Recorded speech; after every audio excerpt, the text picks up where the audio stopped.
শুভেন্দু কি অবস্থা বন্ধু? আছি ভালো আছি। মেলা দিন ওরা আইসো ঢাকা ঢুকে তো আস বলো আর কি চাকরি বাকরি করস চল না সারা কিন্তু খাবার দিবি চাটা খাওয়াইতে বলতে বন্ধু আর তো পানি পেটে অবস্থা ভালো না, পানি পেতে শাখা মান লিখতে না ব্যবস্থা আই লইয়ে মোবাইল কো ওই আসতে লাগে সেই মোবাইল से লিখে ফোন দি হতে পারে। হ্যাঁ ও সার সাইন আর মোর তো ব্যালেন্স নাই।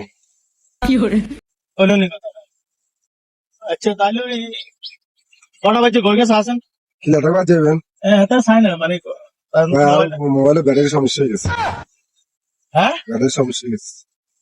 ওরে বাবা তুই তো একদম মানে বলে পিটু তো আগে 17 ঘন্টা না শুন ও ঢাকা না থাই গ্রামে আড়ি আড়ি ওই বদিলে দে মানে বদিলে লগে গাছ বসা গাটো ধানটা না আইছে অনকা দেশে কামগার আছে মানুষ কমে দেশে বদিলে ঢোকে হানা তুই ঢাকা কিতে হইছে দুরা গ্যারাম সম্বন্ধে তো গেটাবের কারণে তো তোর এই কথা কই বুঝেন না, কিছু বুঝেন না গ্যারাম। বাবা সোনা বাপ রে নাই সাহেব হইছে বাবা সোনা এত ঢাকা তোর কিভাবে আয় মারি